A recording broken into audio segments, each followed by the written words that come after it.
ça va bien, toi? Ça va, ça va. Bon, allez, on rentre directement au vif du sujet. Tu sais, j'ai acheté un livre qui raconte le début de SpaceX dans les années 2000, au moment où Elon Musk, en fait, l'idée de base, c'était d'envoyer une sonde sur Mars et prouver que je ne sais plus si c'était envoyer une sonde et faire éclore une fleur sur Mars ou ramener de la Terre martienne sur Terre. Mais en gros, il s'était dit, bon voilà, j'ai des millions, je ne sais pas quoi en faire. Je me rends compte que la NASA ne fait absolument rien pour s'étendre dans l'univers. Il n'y a plus de rêve. C'est pas qu'une question de budget, c'est une question de rêve. Et ben moi, je vais mettre en place toute cette mécanique pour lancer une fusée, la faire atterrir sur Mars. Et je ne sais plus si c'était déposer genre une mini-serre sur Mars ou si c'était ramener de la Terre martienne sur Terre. En tout cas, c'est comme ça qu'il est allé en Russie, qu'il s'est fait cracher dessus par des colonels de l'armée russe parce qu'il voulait acheter des missiles sans charge nucléaire dedans, sans charge nucléaire forcément, mais sans charge de type arme dessus. Il voulait juste la fusée capable d'atteindre l'atmosphère.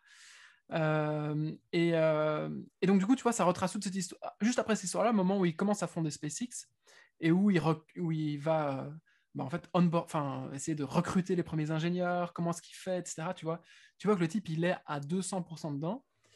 Et pourquoi est-ce que je parlais de ça? Parce que ça fait un petit temps que je suis sur Twitter un compte qui s'appelle Elon Jet, qui en fait prend en input toutes les données des décollages, des atterrissages du jet d'Elon Musk, du jet privé d'Elon Musk, et qui montre en fait qu'il est tout le temps en mouvement.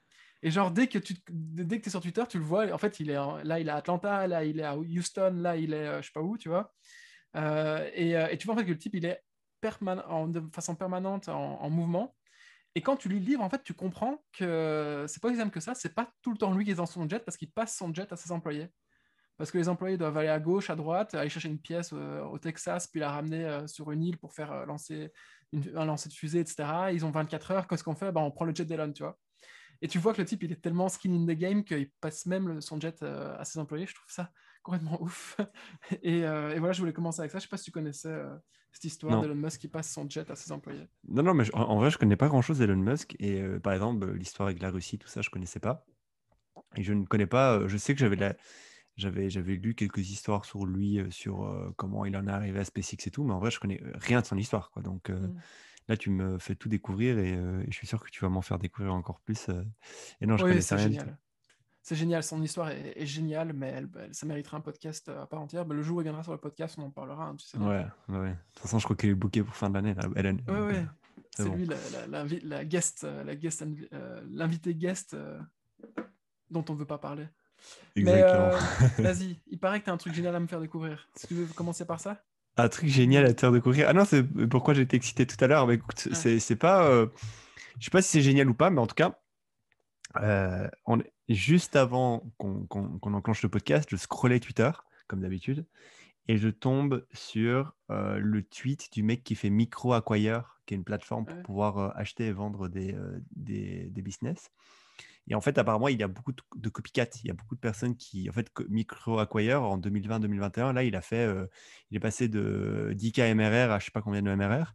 Et il a eu un vrai boom, surtout grâce à Twitter et à tous les influenceurs Twitter qui l'ont mis en avant.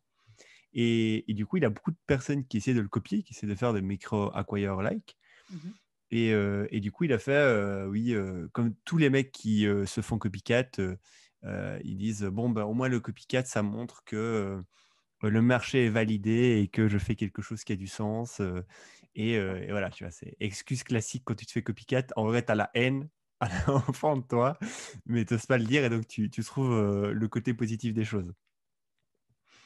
Et du coup, tu as un mec qui a mis dans les commentaires, qui a linké un tweet de Paul Graham. Et en fait, il parlait des copycats et à un moment donné, donc je scrolle toutes les réponses de Paul Graham dans ce tweet-là. Et à un moment donné, il dit un truc. euh, Copycats can copy a point, not a vector. Et je trouve ça très intéressant parce Ouais. que, en gros, qu'est-ce qu'il dit? Il dit qu'un copycat, en vrai, il est en train de voir l'instant T de ce que tu es en train de faire. Et donc, en fait, il peut copier l'instant T. Mais en fait, il ne peut pas copier ta vision. Il ne peut pas copier ce que tu as dans la tête sur où est-ce que tu vas aller dans un an avec ton produit. Et, euh, et bordel, qu'est-ce que c'est vrai, en fait.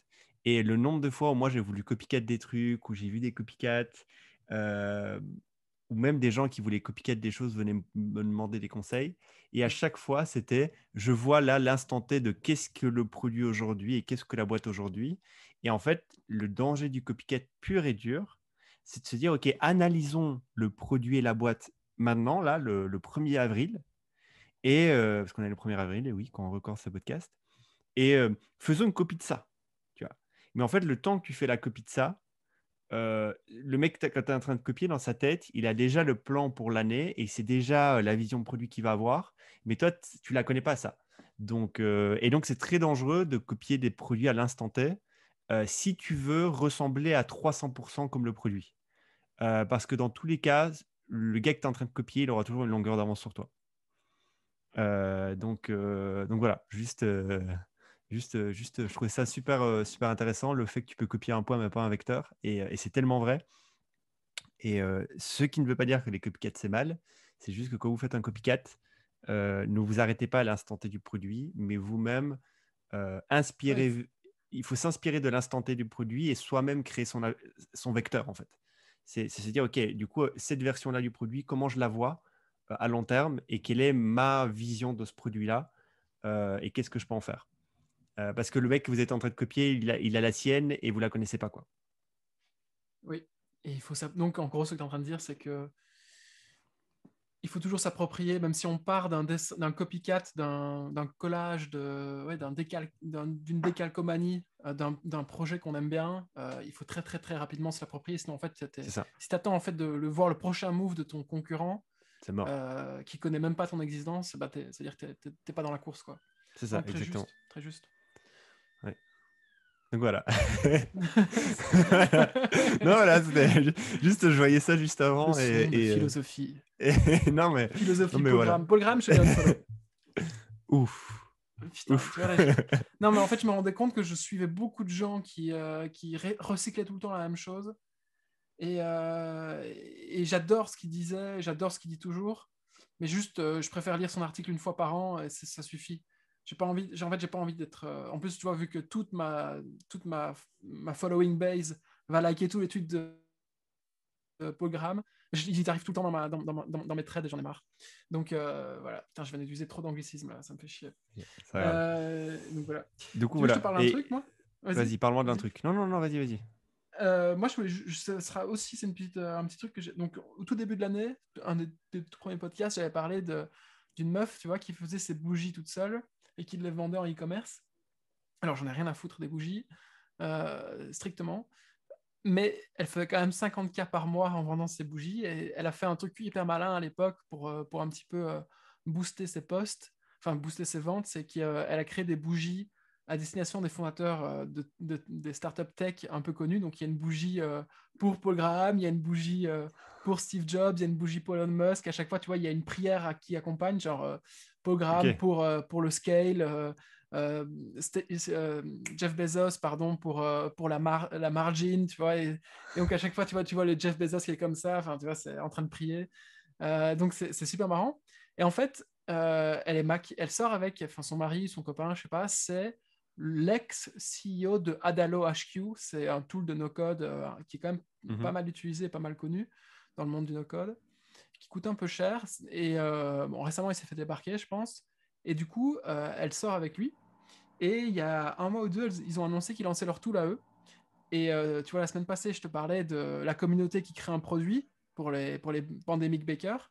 Et ben, Ouais. cette semaine, c'est quelqu'un qui a un e-commerce qui avait un problème au niveau de la gestion de son stock, qui a sorti un logiciel de gestion de stock, voilà, de gestion de stock pour les e-commerce et pour les petits artisans qui commencent à vendre sur Internet et qui ne savent pas en fait gérer bah, toute leur supply, tout leur approvisionnement et en fait leur stock en temps réel.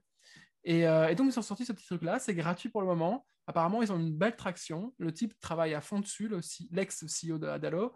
Elle, en fait, elle a une super follower base sur Twitter. Du coup, elle arrête pas d'en parler partout. Elle chill partout, son truc. Et je trouvais ça super marrant de voir, en fait, que... En fait, tu parlais tout à l'heure de ne pas copier un truc dans l'instant T, mais je trouve ça super marrant de voir aussi des gens, tu vois, qui tu les aurais étiquetés e-commerce, bougie de merde pendant 3 ans, mais elle fait beaucoup de cash. Et ben là, tu vois, elle sort son SaaS. Et je trouve ça génial. De se dire que tu n'es pas du tout bloqué, en fait. Et ce qui ne tient finalement qu'à toi de sortir d'un carcan que tu as commencé. Et ça, c'est un truc pour lequel, personnellement, j'ai beaucoup de mal. J'ai beaucoup, beaucoup de mal de voir, en fait, un projet juste comme une étape. À chaque fois, je le vois comme une finalité.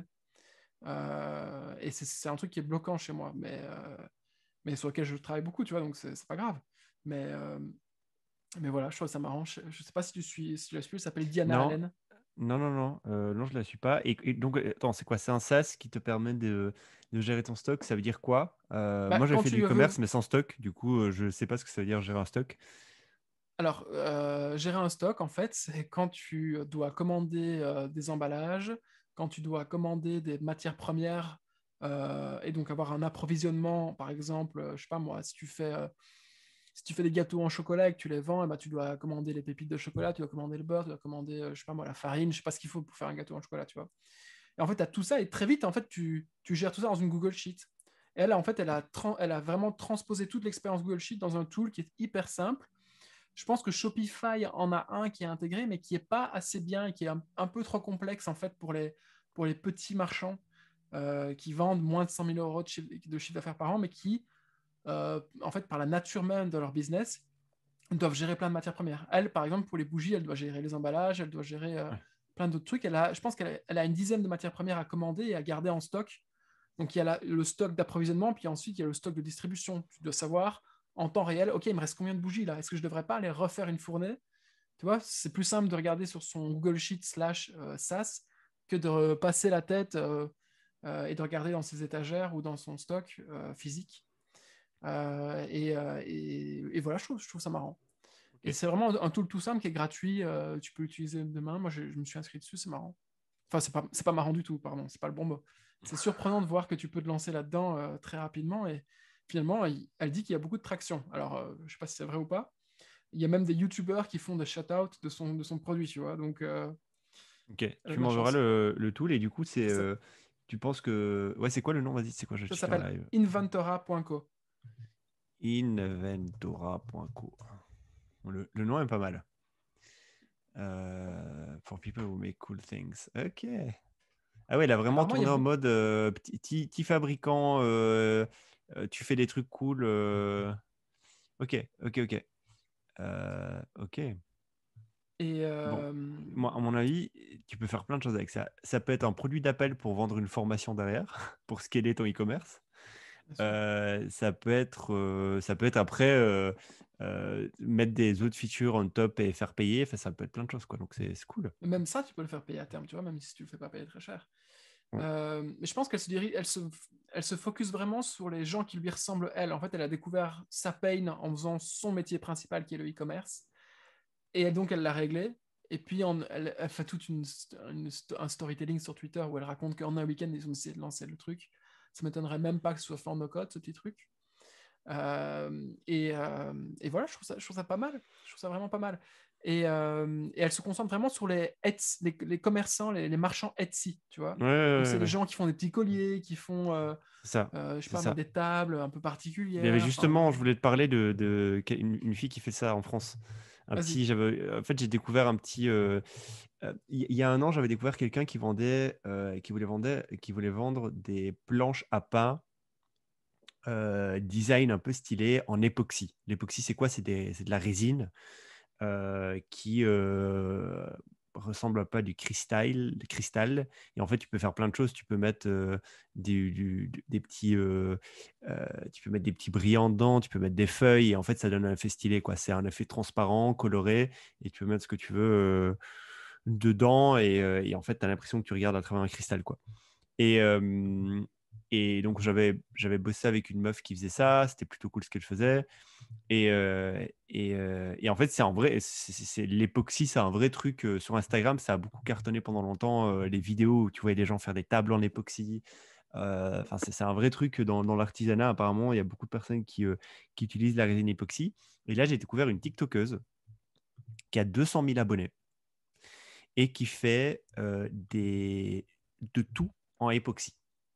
Donc en fait, c'est une meuf. Elle est chez elle sur TikTok Et par exemple, elle va se dire, vas-y, c'est quoi aujourd'hui, on va faire des peignes à cheveux époxy.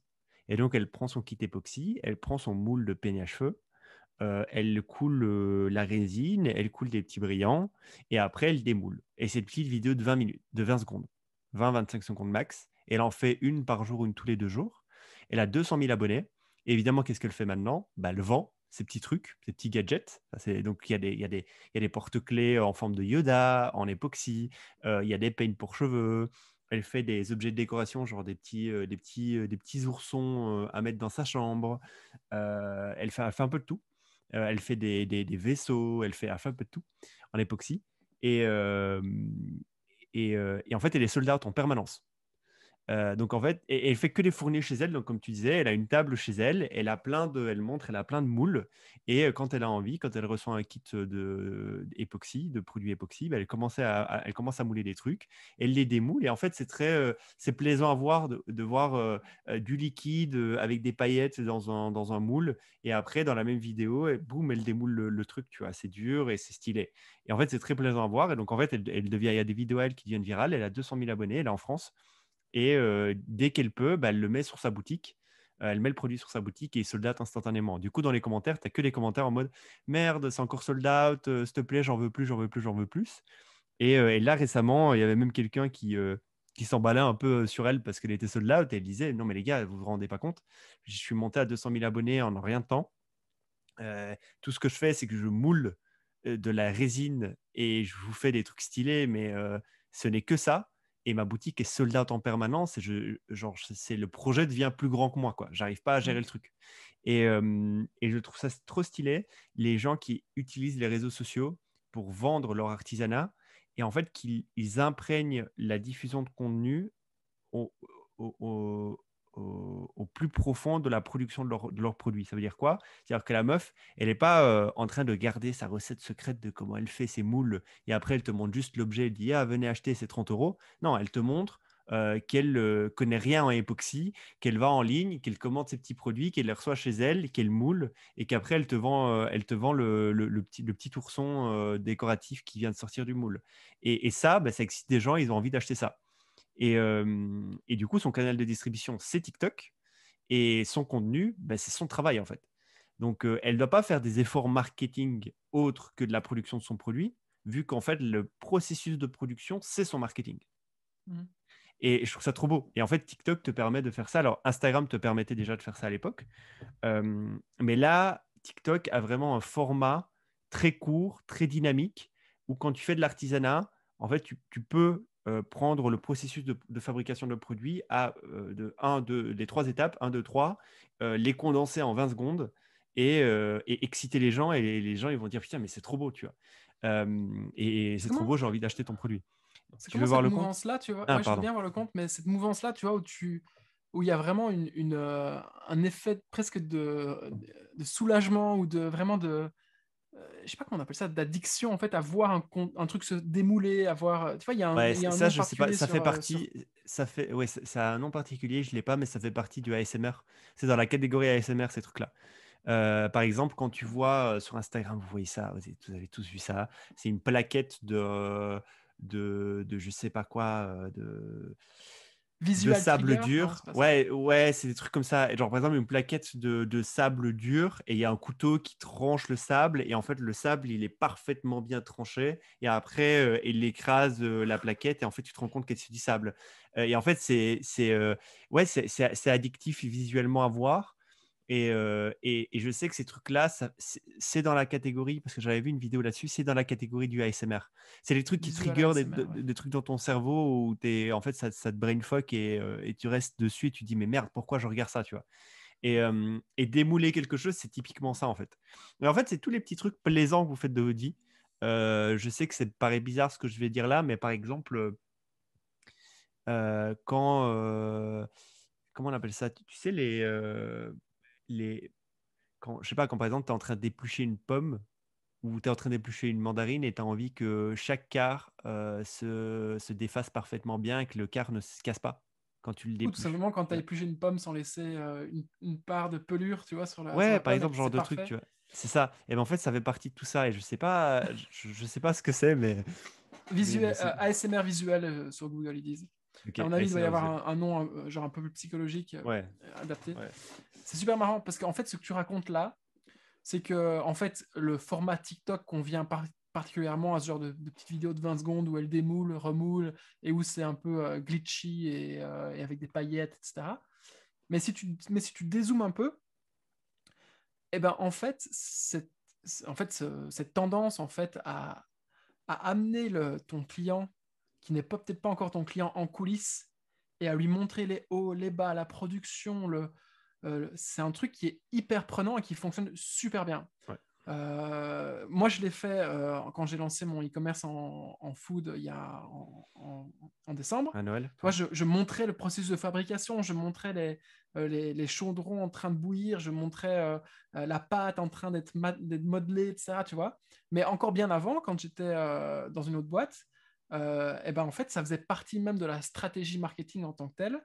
C'était, il faut montrer au client que c'est pas facile de produire notre produit, qu'il y a plein de challenges et que des fois ça foire. Et en fait, ça fait partie, c'est un angle bien particulier à prendre, mais s'il est bien maîtrisé, qu'à la fin sur vraiment ton produit, ben en fait, les hauts et les bas d'un point de vue, je sais pas comment on appelle ça moi, émotionnel, eh ben ça te rend très très très en fait attiré par le produit à la fin. Et à la fin, tu te dis putain, j'ai vécu l'histoire avec les mecs, j'étais derrière, j'ai souffert autant qu'eux. J'ai cru aussi que le produit n'arriverait pas sur le marché, j'ai aussi cru que notre fournisseur allait nous lâcher, j'ai aussi cru que on n'y arriverait pas, tu vois. Et finalement, on y est arrivé, il faut que j'achète, tu vois. Et, euh, et là, c'est dit un peu dans ton marketing manipulateur, mais en fait, c'est la réalité de l'entrepreneur aussi, tu vois. C'est juste que tu fais une telle clairvoyance et t'en joues un petit peu parce que tu sais que, en fait, dans le pire des cas, qui n'arrive, à mon avis, qui arrive souvent, mais dans notre cas qui n'est jamais arrivé, bah, tu n'arrives pas à délivrer ton produit, tu es dans la merde, mais les gens, au moins, ils savent ce qui s'est passé. Et dans le meilleur des cas, les gens savent ce qui s'est passé, ils savent que tu en as chié et que c'est pour ça que ton produit coûte cher aussi. Et je trouve ça très fort, tu vois. Et ça fait partie, tu vois, du truc dont on parlait déjà il y a quelques épisodes aussi, c'est de la vulnérabilité de l'entrepreneur ou du product manager ou du développeur, n'importe quoi, tu vois. En fait, les gens, ils aiment ça, en fait, ça te permet d'avoir de l'empathie vis-à-vis de quelqu'un. C'est ça, c'est comme on a vu, en parlant de ça, on a vu par exemple les indie devs qui font des jeux vidéo et qui montrent tout le développement du jeu vidéo sur YouTube avant de lancer le jeu vidéo. Quand tu lances et quand ils font le lancement, en fait, ça cartonne parce qu'en fait, bah, tu as eu des milliers de personnes qui regardaient en train de développer le jeu. Ils se disent, en fait, c'est comme ça que le jeu a été fait. Et donc, quand ils vont jouer Mm. au jeu, ils vont se rappeler qu'ils ont vu une vidéo de toi en train de faire le jeu et de galérer sur ça. Et donc, ça, c'est. Non, clairement, clairement, clairement. Et pour l'artisanat, ça marche très très bien, surtout parce qu'en plus, le processus, il est en général, il est intéressant, il est intriguant. On a envie de savoir comment on fait les choses, quoi. Moi, je regardais un mec qui fabriquait des montres. Sur TikTok, ça fonctionne aussi, ça. T'as Les mecs qui envie de réparent les voir. montres. Ouais. Mais le mec qui répare les montres. Oh, Ouais. oh, putain, je regarde et je suis en mode, je suis en dinguerie devant les vidéos, quoi. T'as envie de voir comment ça se passe, tu vois. Et t'as plein d'exemples. Je voyais un mec qui fabriquait des violons. T'as envie de voir comment on fabrique un violon. Tu vois, enfin, non, tout le monde se pose pas la question de comment on fabrique un violon. Mais si jamais un jour tu achètes un violon, tu vas te poser plein de questions sur, tiens, comment il a été fait ce violon. Et ben, le mec, il te montre toutes les étapes. Comment on fait les cordes, le bois, quel bois il faut choisir, comment le travailler, enfin tout, quoi. Et voilà. Et donc voilà, juste j'ai trouvé cette meuf, pardon, elle fait des gadgets, des goodies en époxy. Elle cartonne, 200 000 abonnés sur TikTok. Elle est sold out dès qu'elle met un produit en ligne. Elle va avoir des problèmes de scale normal, mais elle est déjà là où elle en est et c'est incroyable, quoi. C'est super bien. Et donc voilà, si vous êtes fan d'un artisanat, documentez la production du produit et postez ça sur TikTok, quoi. Je vois bien, genre de trucs, si par exemple vous êtes fan de, je sais pas moi, de terrarium, je sais que la construction d'un terrarium, c'est un vrai travail. Tu t'achètes une box en verre, tu achètes du terreau spécial, tu achètes des plantes spéciales, tu travailles un peu sur la disposition du truc. Et sur TikTok, ça marche super bien. Vous montrez les produits bruts, après l'assemblement des produits, et le résultat final, c'est un super beau terrarium. À mon avis, TikTok, ça peut être typiquement le genre de réseau sur lequel vous pouvez montrer ça et cartonner plutôt bien. Donc voilà. Mais c'est super. Enfin, franchement, on n'a pas préparé l'épisode pour un bal, mais tout va se tenir, hein. Parce que moi, le sujet dont je veux parler après, c'est aussi par rapport aux artisans slash commerçants, tu vas voir. Vas-y. Mais juste, dernière parenthèse par rapport à TikTok, mec, je me suis fait targeter, mais par l'algorithme, c'était pas une pub, hein, tu vois. C'était juste du contenu parfait pour moi. C'est des containers réaménagés en tiny house. Et j'ai passé genre 1 heure ce matin à regarder chaque TikTok pour voir à quoi il ressemblait, ce que j'aimais, ce que j'aimais pas, etc. J'en ai sauvegardé quelques-uns. Et je trouve ça absolument génial. Et du coup, tu vois, c'est des produits à 20, 30 000 dollars minimum, tu vois. Et c'était pas une marque, c'est juste un espèce d'agrégateur qui repartageait plein de trucs et il mettait en commentaire le nom de la marque, tu vois. Et je suis allé voir 2, 3 fois des sites différents, tu vois. Et franchement, c'est super fort, hein, parce qu'en fait, et pareil, enfin, on en parlera. Il y a une autre boîte dont je veux parler, mais c'est dans un prochain épisode qui est un peu là-dedans aussi, tu vois. Ok, cool. Je me lance. Vas-y. Alors, donc, nous, en tant que gros hacker, je n'ai pas envie de nous donner une étiquette. Bon, en tant que personne qui avons exercé des fonctions de growth hacking dans le passé, de marketing, etc., qui en l'exerçons toujours d'ailleurs, on sait que le nerf de la guerre pour un produit, c'est la distribution. Et on sait aussi que le revers enfin pas le revers de la médaille, mais disons ce qui va de pair avec cette distribution, c'est aussi quelque part la prévisibilité du revenu. Donc quand tu as un product market fit, tu te dis, OK, d'accord, combien est-ce qu'on va gagner ce mois-ci, combien est-ce qu'on va gagner le mois d'après, à quelle croissance, etc. Donc c'est quelque chose qui est, en fait, c'est un petit peu notre canevas d'analyse, quoi. Enfin, c'est vachement résumé, mais grosso modo, il y a l'argent et comment est-ce qu'on fait pour gagner plus d'argent. Euh, et là-dedans, c'est un espèce de triangle horrible où tu as le produit au milieu et si le produit ne convient pas, ça ne convient pas. Bref. Mais on se rend compte en fait que ce modèle d'abonnement mensuel, qui est la formule la plus courante en fait dans le domaine des SaaS, etc., ben, c'est un truc qui a été vachement adopté par beaucoup de SaaS qui font beaucoup de software en fait. Avant, il y avait probablement des boîtes qui faisaient des trucs avec des revenus récurrents, des revenus récurrents mensuels, etc. Mais ça s'est vraiment démocratisé. Et, en fait, euh, ça a été vachement adopté avec les SaaS, donc les services as software as a service, pardon. Et du coup, pourquoi est-ce que je voulais parler de ça?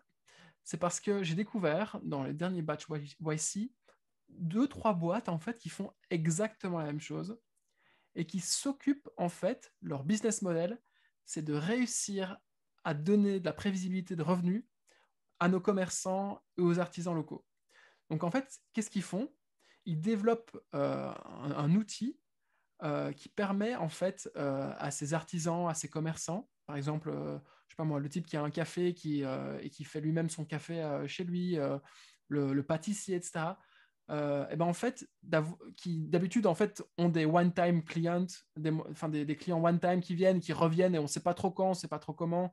Des fois c'est beaucoup, des fois c'est pas trop. Mais en fait, de prendre cette espèce de moyenne d'un panier d'un client qui vient plusieurs fois sur l'année Okay. et de la mensualiser ou de l'annualiser en lui proposant un abonnement. Et donc, en fait, ce qu'ils font, c'est qu'ils proposent à nos artisans et à nos commerçants, enfin, aux commerçants et aux artisans, eh ben, en fait, de membershipper leurs clients habituels. Donc, en gros, ils leur disent, bon, voilà, à la place de laisser Monsieur X venir acheter 3-4 pâtisseries chaque mois, ben, vous lui proposez un abonnement mensuel à 20-30 € et il peut venir en chercher 3-4 fois et il les reçoit automatiquement, etc.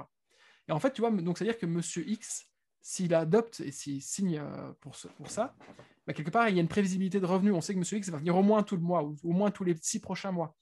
C'est le même phénomène qu'avec les box subscription, enfin les abonnements mensuels à des box. Et je trouve ça super fort. Alors, il y en a un qui s'occupe d'un cas d'usage bien particulier que tu vas kiffer. Ça s'appelle rinsed.co, rinsed.co, qui en fait essaye de vendre des abonnements mensuels aux exploitants de car wash. Donc en gros, tu as un car wash, tu es à New York, tu as les gens, ils viennent de temps en temps laver leur voiture, et ben la prochaine fois qu'ils viennent, tu peux leur proposer facilement, de façon 100% digitale, de s'abonner à ton car wash et en gros de leur offrir un abonnement récurrent pour qu'ils viennent se faire laver leur voiture. Qu'ils viennent ou qu'ils viennent pas après, finalement, s'ils viennent pas, tant mieux pour toi, tu as gagné. S'ils viennent, eh ben, dans le pire cas, tu es dans tes frais, tu vois. Et je trouve ça très, très, très fort, tu vois. Donc, en gros, ils disent pas quel est leur business model sur leur landing page. Ils sont assez chelous. Ils viennent de, je pense que c'était 2020 ou 2021, là, je pense que c'est 2020. le batch YC. Et je trouvais ça super intéressant. Ils sont 3-4, ils font un CRM, ils provident aussi les analytics avec.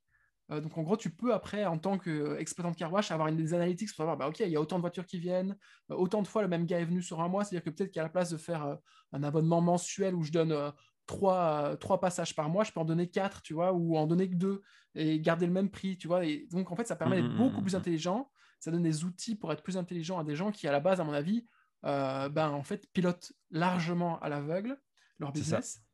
Et ils disent sur leur landing page qu'ils sont à 500 000 abonnements générés via leur plateforme. Donc, je trouve ça absolument génial, ce genre de truc. Et en plus, si tu réfléchis un peu long terme, tu te dis que les 3 types qui ont lancé ça, dans 2-3 ans, quand ils auront bien couvert tout le marché des US, par exemple, eh ben, ils sauront dire, OK, d'accord, là, ce monsieur-là, il a un peu trop de demandes, ou ce monsieur-là, il n'a pas assez de demandes, peut-être qu'il faudrait créer un deuxième car wash, peut-être qu'il faudrait le déplacer, le mettre à telle hauteur dans la ville, etc. Tu vois, et en fait, tu peux vraiment devenir plus intelligent d'une manière structurelle et macro et proposer, en fait, soit tu te lances sous ton propre nom, soit tu proposes en fait des services additionnels à tes exploitants de car wash en disant, ouais, bah voilà, là, tu as 10 000 voitures qui passent tous les jours, on sait qu'il y en a autant qui ont pris un abonnement chez vous, on sait qu'il y en a autant qui ne prennent pas l'abonnement, ça veut dire que il y a plus de passages de façon complètement imprévisible. Il vaut mieux peut-être déplacer votre car wash de 10 km et d'être situé autour de cet axe autoroutier-là, tu vois. Donc, toi, tu peux devenir vraiment intelligent. Je vais donner les 2 autres qui font ça. Il y en a un qui s'appelle thethirdplace.is.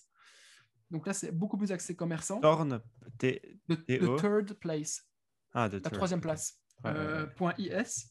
Et tu as perdiem.com. À ta place, j'irai voir perdiem.com. C'est PER du 6 diem.co.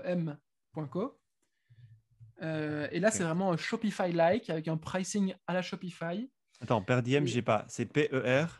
ouais, Ouais, tiré ouais, d'espace, tiré, ouais. diem, diem.co. Ah, c'est .co, j'avais mis .com. Ok, Et je en suis gros, dessus. eux, ils disent, voyez Amazon Prime, eh ben, nous, on va fournir la même chose au business de nos communautés.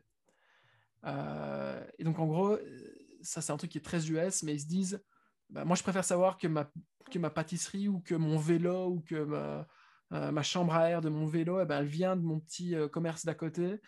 Plutôt que de la commander sur Amazon Prime, je vais prendre un abonnement chez mon commerçant du coin de la rue et c'est lui qui va venir me livrer, etc. Donc, Ok. c'est assez fort et en fait, d'un point de vue tooling, c'est relativement simple en fait. Hein. C'est juste que l'axe est différent et qui vous accompagne. Si tu regardes un peu le blog de Perdiem, tu verras, ils ont plein d'histoires trop cool de fermiers qui ont réussi en fait à scaler leur business en faisant une espèce de box subscription de leurs produits. Tu vois, je sais pas comment on appelle ça, un cafetier. Non, c'est pas un cafetier, c'est le type qui fait du coffee roasting. Un torréfacteur? Un torréfacteur, voilà, désolé. Un torréfacteur qui vend son café comme ça, enfin, tu vois, et c'est vraiment, vraiment, vraiment pas mal. Et ça m'a fait penser, et c'est là-dessus que je vais terminer, à une petite citation de Nassim Taleb qu'on kiffe tous les deux. Et je fais ça en parallèle avec cette histoire de faire vivre les business du quartier, faire vivre les business de communauté. Il a dit, et là j'ouvre la quote, je suis libertarien au niveau fédéral de l'État. Je suis républicain au niveau de l'État des États-Unis. Je suis démocrate au niveau local et je suis socialiste au niveau des proches et des amis. Donc il le dit en anglais, ça sonne beaucoup mieux comme chaque citation qui est dite en anglais au lieu d'en français. Mais je trouve que ça rejoint exactement cette mouvance-là, en fait. Et, et quelque part, en fait, tu pourrais même appliquer ça au restaurant, tu vois. Genre, typiquement, moi, sur Deliveroo ou sur Uber Eats, c'est très, très rare quand je vais prendre le risque de découvrir un nouveau truc. Donc, typiquement, quand j'avais mon appartement dans le 2e à Paris, je commandais quasiment 1 ou 2 fois par semaine exactement chez le même sushi, le même plat, etc.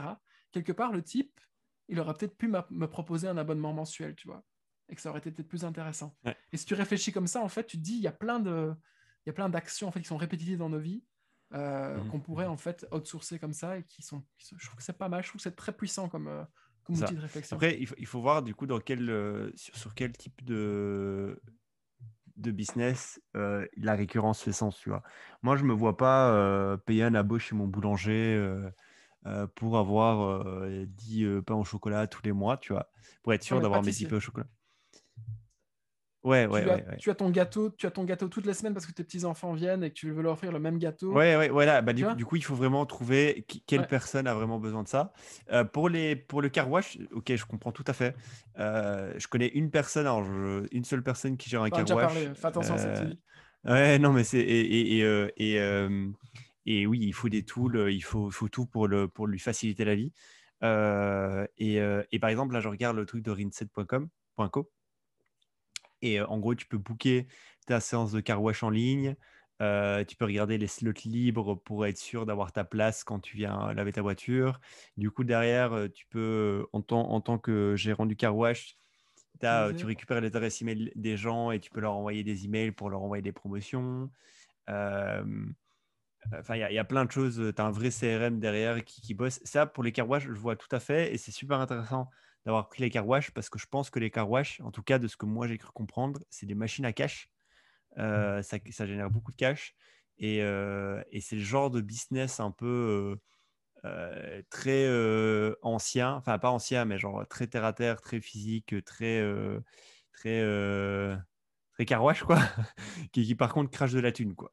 Et, euh, Ouais, et c'est t'imagines, ça. t'arrives à une soirée dans le 16e à Paris, tu dis, vous faites quoi, vous, monsieur Rabi? Ah bah moi, j'ai 100 car wash en France. Les gens, je suis sûr, ils voient du sang qui dégouline de tes mains, ils se disent que tu as plein de cash black, etc. Tu vois? Ça, c'est un truc qui est très, très, très connoté, en tout cas en Europe. Je sais pas si c'est pareil aux États-Unis. Je En sais Europe, pas. tout le monde sait que les gens qui ont des car wash ou qui ont eu des car wash dans les années 90, etc., bah, la plupart du temps, c'est difficile de ne pas faire du blanchissement, j'imagine. Blanchiment d'argent. Mais, Mais euh, mais du coup, par contre, pour booster, pour manager ton business et pour le booster, je pense que c'est un vrai truc. Et non, c'est intéressant. J'allais dire un truc là-dessus, mais je sais plus quoi. Alors, Nassim Taleb, il faut que je rebondisse sur Nassim Taleb, mais ça, c'est autre chose. Enfin, ce sera quand je te parlerai du truc dont j'ai envie de te parler. Mais non, c'est ouf. Il y a un mec aux US qui a un podcast dont j'ai déjà parlé. C'est un type qui est fan des business un peu old school, les car wash, les centres de stockage, tout ça, tout ça. Et les business de gens qui vont ramasser de la merde dans le jardin des gens, ce genre de choses. Et, euh, et c'est typiquement ça qui pourrait le faire kiffer d'ailleurs. Tu sais quoi, je vais lui envoyer. Je vais lui envoyer un DM, check this. Ok, non, trop cool, trop cool, trop cool. Et en fait, tu t'es tapé le nouveau batch de YC ou c'est comment? ouais, là, bah, j'en ai déjà parlé il y a un ou deux podcasts. J'ai regardé un peu. D'ailleurs, j'hésite à mettre la liste dispo sur Twitter ou sur la communauté, dire voilà tous les business que je trouvais hyper intéressants dans les derniers YC. Et vous, est-ce que lequel vous plaît ou, enfin, tu vois, genre, parce que il y a trop, il y a trop de boîtes de toute façon. Et du coup, moi, j'ai fait une présélection. Et d'ailleurs, je crois que je suis en train de tomber amoureux d'un nouveau sujet. Mais du coup, ça va te faire rire parce que tu m'as envoyé, par pur hasard, tu m'as envoyé l'autre jour une photo d'une image satellite et le Ah oui, business des d'Evergreen. satellites, ouais, du bateau Evergreen qui bloque le canal de Suez.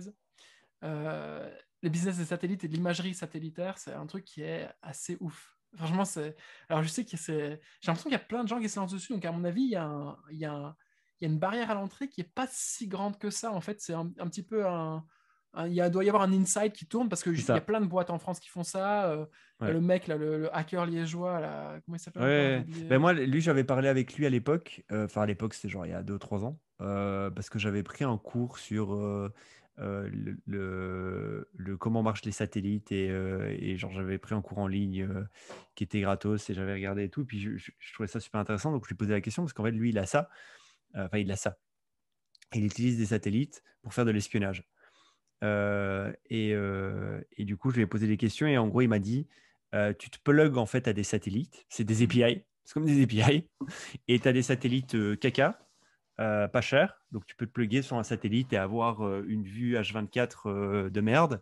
Et puis, tu as des satellites hyper high quality, beaucoup plus chers, qui sont pas accessibles à tout le monde, qui est sous sélection. Et en fait, ce n'est que des API. C'est jamais tes satellites à toi. En fait, tu ne fais que te plugger à eux. Et en fait, tu payes un fee et tu as accès à eux et aux data qu'ils récoltent. Et après, tu fais ce que tu veux avec ces data-là, quoi. Alors, c'est certainement beaucoup plus compliqué que ça. Il y a certainement beaucoup plus de nuances que ça. Mais en gros, il m'avait expliqué ça, quoi. C'est des espèces d'API que tu vas chercher, quoi. Ouais, Euh, ça m'a l'air d'être assez bien structuré comme et tu business. peux faire ce que tu veux. Tu peux faire ça. Après, les cas de business, il y en a plein. Tu peux faire ça pour l'agriculture. Tu fais ce que tu veux, quoi. Enfin, Non, juste même le cas hyper logique de l'espionnage industriel. ouais, il y a C'est un truc ça. qui fonctionne super bien. Il y a Non, mais c'est sûr, hein. l'assurance.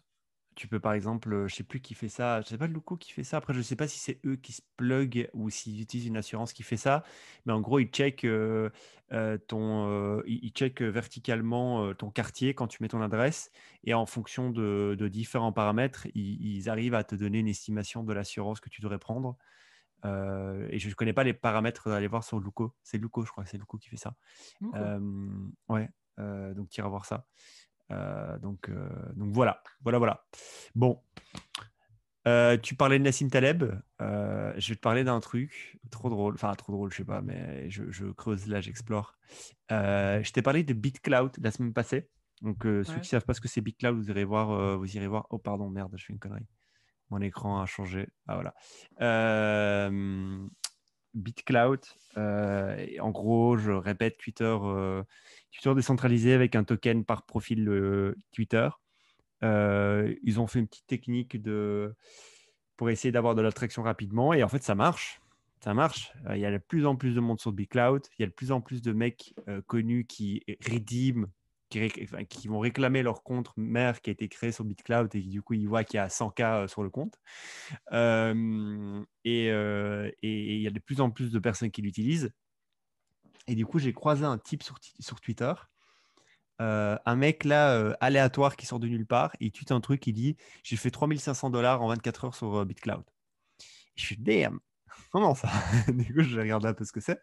Et il a fait un petit tweet, mais tout petit, où il dit en gros, la technique, c'est mais genre, il écrit ça vraiment très rapidement, donc il n'y avait pas trop de détails. Il dit la technique, c'est de spotter c'est quoi les tokens qui vont monter très vite en fonction des profils qui sont en train d'exploser sur Twitter. Et c'est de soi-même créer des comptes annexes à ces comptes influenceurs de Twitter. Alors, c'est très bizarre ce que je viens de dire, mais je vais réexpliquer parce que Ouais. du coup, je lui ai envoyé un message, je lui ai dit ouais, vas-y, dis-moi, c'est quoi ton truc 3500 balles? Et du coup, on a commencé à discuter. Et en gros, il m'a dit il fait deux choses.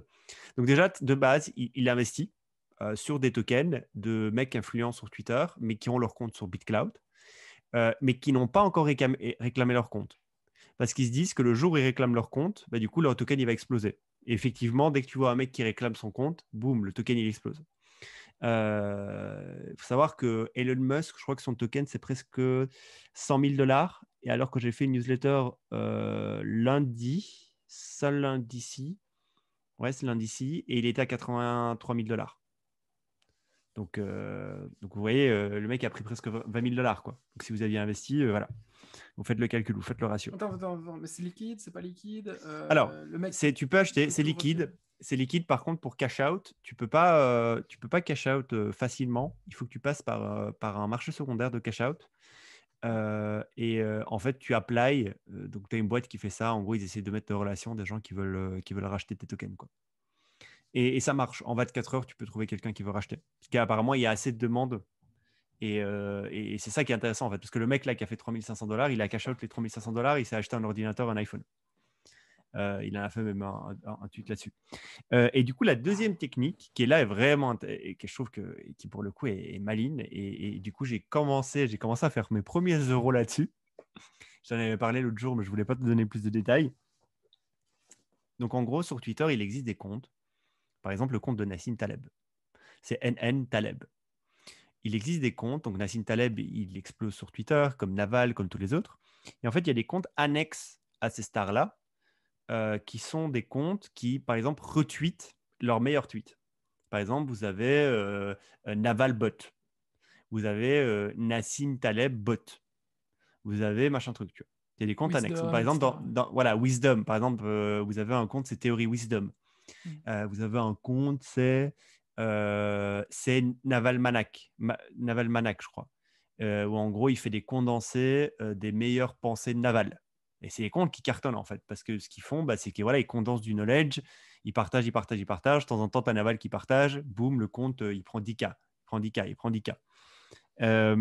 Et du coup, si tu vas sur BitCloud, tu ne peux pas réclamer le compte de Naval. Naval n'a pas encore créé son compte sur BitCloud, mais son compte est locké, parce qu'en gros, tous les comptes des stars ont été lockés. C'est-à-dire que si tu arrives sur le compte sur BitCloud, tu crées ton compte, tu ne peux pas choisir comme username Naval, même si Naval n'est pas encore sur BitCloud parce qu'il a été locké, pour pas justement qu'il y ait usurpation d'identité. Mais Naval Manak n'est pas pris. Mais Naval Bot n'est pas pris. Mais Nassim Taleb Bot n'est pas pris. Et donc, ce mec-là, ce qu'il a fait, c'est qu'il a acheté, enfin, il a pas acheté, il a créé plusieurs comptes BitCloud qui sont les comptes qui, en fait, sont des stars, enfin, sont les comptes qui retweetent les stars sur Twitter. Et en fait, il les a pris sur BitCloud parce qu'en fait, sur BitCloud, ils sont pas lockés. Et donc, ce qu'il fait, c'est qu'il les achète. Enfin, il les achète pas, il les crée sur Twitter. Donc, il en a une vingtaine. Sur BitCloud, putain, je vais y arriver. Sur BitCloud, il en a une vingtaine. Par exemple, il a le compte Fortnite. @Fortnite. Fortnite n'a pas été pris. Il a le compte @Minecraft. Ils n'ont pas été loqués, ces comptes-là. Donc, va savoir quoi. Il a le compte Navalmanek. Ça, c'est pas mal, ça. C'est un compte qui retweet pas mal de choses de Naval, mais genre qui est assez connu et qui est très souvent retweeté par Naval. Il a le compte Navalbot. C'est pas mal, ça. Sachant que Navalbot, il a une putain de croissance sur Twitter. Sur BitCloud, tu peux faire la même chose. Quoi. Il squatte. Après, ce qu'il fait, c'est qu'il achète des tokens. Il achète ses propres tokens. Donc, par exemple, il va mettre 100 dollars sur le compte Navalmanak et il va acheter le token de Fortnite. Puis, avec Fortnite, il va acheter le token de Minecraft. Avec le Minecraft, il va acheter le token de Navalmanak. Et en fait, il s'auto-pump lui-même. Et en fait, vu qu'il y a du FOMO sur BitCloud, les gens voient que le prix de Navalmanak est en train de monter parce qu'il y a des gens qui achètent. En fait, c'est lui qui est en train de s'auto-pumper. Et du coup, les gens achètent. Il a fait 3500 dollars comme ça. Là, Jedi vient de vous décrire ce qui vient de se passer les 6 derniers mois avec les NFT. Et du coup, moi, qu'est-ce que j'ai fait? J'ai acheté le compte, enfin, j'ai créé le compte BitCloud Nassim Taleb Bot. Je l'ai eu. Genre, je tape NN Taleb Bot et je fais putain, merde, c'est bon, je l'ai. Il n'a pas été pris. Et du coup, depuis, j'ai fait 70 dollars parce qu'en fait, les gens voient mon compte, je tweete. Donc, en fait, je tweete les best trucs de Taleb et ça passe dans le fil d'actualité des gens. Les gens voient, ils se disent ah, Navel Taleb Bot, putain, ça peut être un compte qui peut monter, donc qui peut gagner en notoriété. Donc, son token peut monter. Donc, il faut que j'achète. Alors, pour le moment, j'ai 5 personnes qui ont acheté mon token. C'est des gens aléatoires, voilà, comme ça, qui ont acheté mon token et je suis à 70 dollars. Bon, voilà. C'est cool, c'est pas ouf. Mais j'ai fait ça, genre j'ai créé le compte, j'ai tweeté 4 fois et j'ai déjà 4 personnes qui ont acheté mon token. J'ai pas bourriné, j'ai pas fait ce que l'autre mec a fait. Mais l'autre mec, là, il y a du Tesla, il y a du Apple, il y a tout qui est dispo ou lui, non, il a ouais, mais juste non, trouvé mais les 3-4 comptes qui n'étaient pas Tesla, à mon avis, c'est pris, tu vois. Apple, c'est pris, ces trucs-là, c'est pris, tu vois. Mais donc, soit tu achètes un compte qui est connu sur Twitter, mais qui n'est pas locké, type Fortnite, type Minecraft sont pas lockés, c'est vraiment étonnant, j'étais étonné, mais il les a eu. Soit tu achètes des comptes annexes à des stars. Et sur Twitter, on sait tous qu'il y a des comptes qui sont des comptes annexes aux starlets de Twitter, quoi. Et en fait, qu'est-ce qu'ils font sur Twitter en général, ces comptes-là starlet, type Navalbot, type Nassim Taleb Bot, etc. Ils font de l'affiliate marketing. C'est-à-dire que par exemple, Nassim Taleb, il a un bouquin, il a une suite de bouquins qui s'appelle l'Inserto. Mais en fait, Nassim Taleb Bot, dans sa bio, il te met le lien d'affiliation Amazon pour pouvoir acheter l'Inserto. Et tous ces comptes-là, ils font ça en fait. Ils font de l'affiliation 3/4 du temps. Du coup, voilà, j'ai acheté celui sur BitCloud. Enfin, j'ai pas acheté, putain. Je sais pas pourquoi j'ai acheté. J'ai créé celui sur BitCloud. Écoute, 70 dollars, c'est gratos, c'est cool. Voilà, on verra.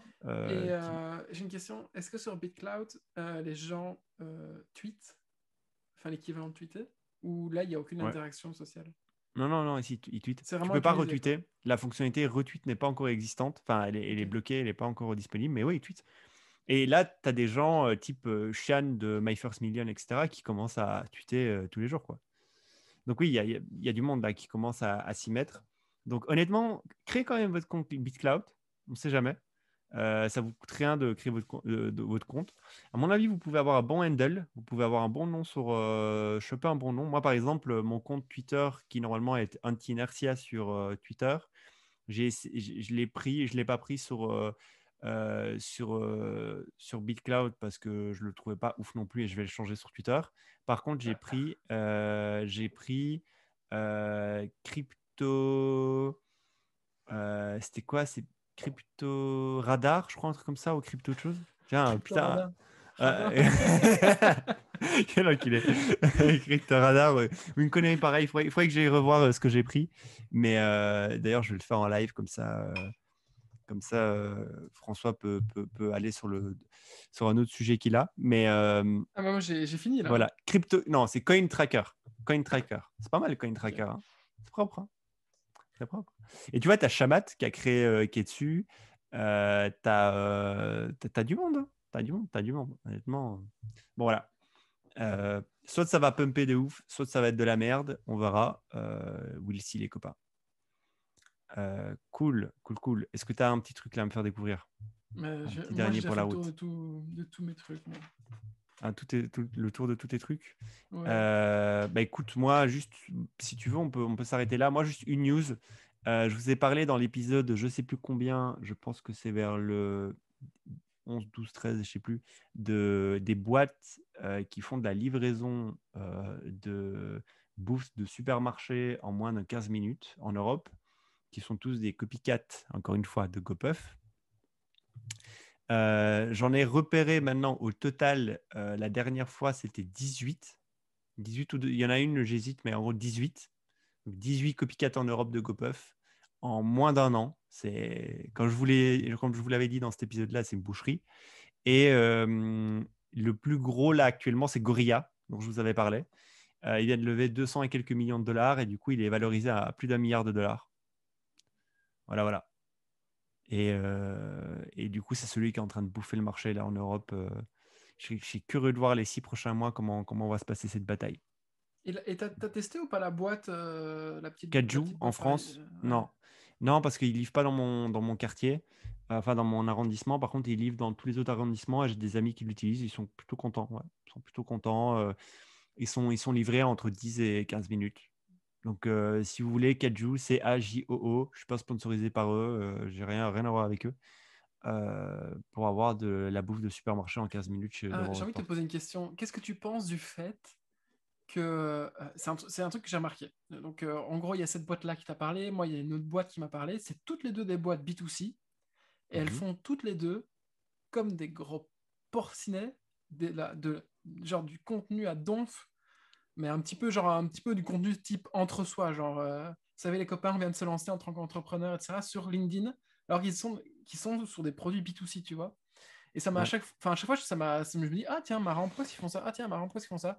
Alors, ma théorie à moi, c'est que c'est les copains et les curieux. Tu vois, typiquement, LinkedIn, c'est le réseau social des curieux. euh, qui veulent voir un peu l'app, qui vont liker parce que c'est du statut, tu vois, tu likes, ouais, trop bien, moi je connais quelqu'un qui a levé 10 millions de dollars, hein, tu vois, t'as vite fait le tour. Mais en fait, je pensais que ça allait durer 1 ou 2 semaines, enfin un ou deux posts, et en fait, très régulièrement, ils repostent. Je suis Ouais. en contact avec les mecs de Cajou, je suis en contact avec avec des mecs qui lancent une assurance dans la pet, enfin dans l'industrie des animaux de Ouais. compagnie, Non, mais en gros, il et y a ils plusieurs. arrêtent pas de faire des posts. Bah, LinkedIn, c'est deux choses. Déjà, tu peux, si t'es profil grande école, sur LinkedIn, tu as certainement des potes qui sont sur Paris et qui en fait peuvent être tes premiers clients. Je pense d'ailleurs que les premiers clients de ce genre de boîte, Ok, c'est c'est ça. ces Donc gens-là en fait, hein. c'est parce Je que les pense que c'est copains sont du sur vrai LinkedIn, marketing, quoi. quoi. Ouais, je pense que les copains, c'est le profil idéal pour acheter. Le profil idéal à acheter Kaju, c'est quoi? C'est un jeune actif, 25-35, dans la tech, qui n'a pas le time et qui trouve ça trop cool d'utiliser une application pour commander ses courses parce qu'il trouve qu'il est dans le futur, quoi. En tout cas, c'est les 100 premiers utilisateurs, c'est eux, quoi. Après, Hmm. les 1000 prochains et les 10 000 prochains et le million d'après, c'est monsieur, madame, tout le monde et dans l'idéal, tu vois. mais les 100 000 premiers, c'est les copains de LinkedIn, quoi, qui sont sur Paris, qui ont de l'argent, ils s'en foutent de payer un peu plus cher, ils sont dans le speed, ils veulent absolument être livrés rapidement, bah, c'est eux. Donc, stratégiquement, c'est malin, je pense. Ah oui, je ne juge pas d'un point de vue stratégique, je me suis demandé, tiens, pourquoi ça arrive plus souvent que prévu dans mon modèle du monde qu'on Non, connaît pas. je pense qu'ils sont juste là. Et après, il y a beaucoup aussi de signal VC, tout ça, tout ça. Genre, par exemple, tu as les VC de Kajou, tu as les investisseurs de Kajou qui font aussi des posts LinkedIn, par exemple, en mettant le screenshot de la première conversation quand le Ouais. CEO de Kajou leur envoyait un message pour dire on a besoin d'argent là pour le lever. Et en fait, ça fait Un petit buzz dans Ouais, c'est Paris entre eux et c'est intramuros, quoi. cool. C'est ça, exactement. Et Ok. après, tu vois, pour avoir du pair, par exemple, si tu cherches, voilà, là, Kaju, ils ont peut-être déjà commencé à faire un peu de pair, press release. Bah, la press release tech, tu vas la trouver là, tu vois. Ou le mec du monde, le monde qui s'occupe un peu des startups, bah, il est peut-être sur LinkedIn. Et donc, si tu as trois investisseurs de la place parisienne qui like et qui partagent, il y a peut-être le mec qui va peut-être le voir. Et déjà, ça lui fait la puce à l'oreille pour dire, attends, il y a une boîte qu'il faudrait que tu couvres dans le prochain, je sais pas quoi, tu vois. Bon, voilà. Ok. Mais après, tu te bases pas sur ça pour faire ton marketing, quoi. Ça, c'est rien, quoi. C'est les 50 premiers potes qui commandent, quoi. Mais bah, voilà. Est-ce que Voilà, Gorilla voilà. va faire des posts LinkedIn? Ou est-ce Non, que eux, ça ils va sont. directement. Alors, Gorilla, oui. Non, je Alors, rigole, je aussi, rigole, je non, non, non, non, rigole. aussi, non, non, aussi, recrutement. J'ai oublié. Recrutement. Oui, oui, mais ça, c'est Le là. recrutement Oui, de là, ouf. t'es gentil, là. Non, mais le Oui, c'est recrutement de logique. ouf. Ouais, ouais. Oui, oui, oui, mais je veux dire, si tu tweets 1000 fois et qu'on voit un peu c'est quoi la personnalité du fondateur, machin truc, ça attire quand même des gens qui ont envie du coup de rejoindre ta boîte et c'est pas plus mal. Donc, recrutement. Gorilla, ils font beaucoup, beaucoup d'Instagram. Énormément. Facebook Ads, Instagram Ads, influenceurs de ouf, travail de ouf avec les influenceurs. Et voilà.